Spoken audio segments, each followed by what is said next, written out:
Headlights LED bulb ஃபிட்மெண்ட்டை பற்றி இன்னைக்கு பார்க்கலாங்க. எதுக்காக பண்ணுறோம் அப்படின்னா, பொதுவாக 60 55 வாட்ஸ் தான் வருங்க. கம்பெனியோடைய லைட்டிங் எது ஹாலோஜன் லைட்டிங் வந்து 60லேருந்து 55 வாட்ஸ் 60/55 தான் வரும். அந்த வெளிச்சம் வந்து நமக்கு பொதுவாக யாருக்குமே பத்தாதுங்க. ஹைவே டிரைவ் பண்ணுறவங்களுக்கு எல்லாமே கொஞ்சம் கம்ஃபர்டபுளாக இருக்காது. அதை நம்ம அப்கிரேட் பண்ணுறோம், எல்இடி ஃபிட்மெண்ட் போடுறோம். அதே மாதிரி எல்இடி பார்த்தீங்கன்னா 150 200 வாட்ஸ் இருக்கு. அதே மாதிரி கலர் டெம்பரேச்சர் பார்த்தீங்கன்னா 4500K. இதுதான் நமக்கு எல்லோ லைட்டிங் தான் நமக்கு நல்லா இருக்கும், வியூவுக்கு நல்லா இருக்கும். 6500 ஃபுல் ஒயிட் போட்டிங்கன்னா வெளிச்சம் இருக்கிற மாதிரி இருக்குமோ இல்லையோ, பட் நமக்கு வியூ கிடைக்காதுங்க. மலையில எல்லாம் சுத்தமாக வியூ கிடைக்காதுங்க.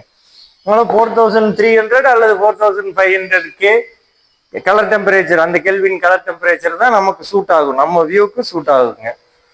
ஃபிட் பண்ணிட்டு நம்ம பிரைட்னஸ் பார்க்கலாம். இப்போ இருக்கிற பிரைட்னஸ் லெவலை நீங்க பாருங்க, ஹாலோஜனுடைய பிரைட்னஸ் லெவலை பார்க்கலாம் ஃபர்ஸ்ட்.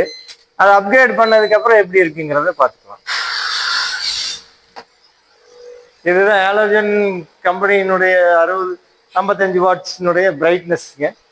நம்ம ஃபிட்மெண்ட் ஆஃப்டர் ஃபிட்மெண்ட்க்கு அப்புறம் பார்த்துக்கலாம்.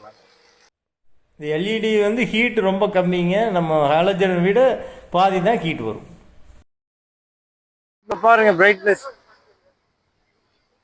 எல்இடி ஃபிட்மெண்ட் பண்ணியாச்சுங்க வண்டியில். இப்போ பிரைட்னஸ் லெவல் பாருங்க, நல்ல இம்ப்ரூவ்மெண்ட் இருக்கு. ஐபிஎம்க்கு நல்ல இம்ப்ரூவ்மெண்ட் இருக்கு.